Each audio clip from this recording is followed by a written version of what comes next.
Natural ಕೋಣಿಗೂ practice ಕೋಣಿಗೂ ಏನು difference? Hello everyone, welcome to my channel. ನಾನು ನಿಮ್ಮ ಗೆಳತಿ. ಇವತ್ತಿನ ವಿಡಿಯೋದಲ್ಲಿ ನಾವೇನು ನೋಡ್ತೀವಿ ಅಂದರೆ ಈ ನ್ಯಾಚುರಲ್ ಕೋಣಿಗೂ ಪ್ರಾಕ್ಟೀಸ್ ಕೋಣಿಗೂ ಏನು ಡಿಫ್ರೆನ್ಸ್. ನ್ಯಾಚುರಲ್ ಕೋಣಿಗೆ ನಾವು ಬೆಸ್ಟ್ ಎಣ್ಣೆ, ಫಿಲ್ಟರ್ ಆಗಿರೋ ಎಣ್ಣೆ ಆ್ಯಂಡ್ ಎಸೆನ್ಷಿಯಲ್ ಆಯಿಲ್ ಹಾಕ್ಬಿಟ್ಟು ಆ್ಯಂಡ್ 12 ಅವರ್ಸ್ ನಾವು ಈ ಕರೆಕ್ಟ್ ಕನ್ಸಿಸ್ಟೆನ್ಸಿ ಆಗಬೇಕು ಅಂತ ನಾವು ಓವರ್ ಟೈಮ್ ಬಿಟ್ಟಿರ್ತೀವಿ.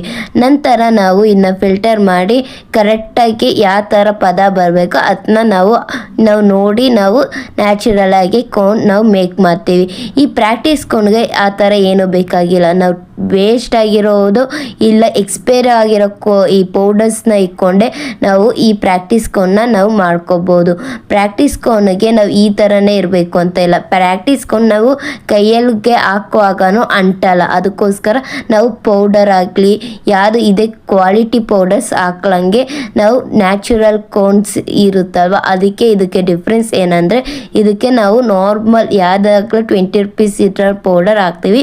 ಇದಕ್ಕೆ ಬೆಸ್ಟ್ ಆಗಿರೋ ಪೌಡರ್ಸ್ ನ್ಯಾಚುರಲ್ ಕೋನ್ಗೆ ಹಾಕ್ತೀವಿ. ಈ ಡಿಫ್ರೆನ್ಸ್ ಈ ಕೋನಲ್ಲಿ. ಈ ವಿಡಿಯೋ ಇಷ್ಟ ಆಗಿದ್ರೆ ಲೈಕ್ ಮಾಡಿ. ನೀವು ಬೇಸಿಕ್ ಟು ಅಡ್ವಾನ್ಸ್ ನೀವು ಕಲಿಬೇಕಂದ್ರೆ ನಮ್ಮ ಪೇಜನ್ನ ತಪ್ಪದೆ ಫಾಲೋ ಮಾಡ್ಕೊಳ್ಳಿ. ನಿಮ್ಮನೆ ಫಂಕ್ಷನ್ಗೂ ನಾವು ಮೆಹಂದಿ ಹಾಕ್ಬೇಕಂದ್ರೆ ನಮ್ಮನ್ನು DM ಮಾಡ್ಕೊಳ್ಳಿ. ಧನ್ಯವಾದಗಳು.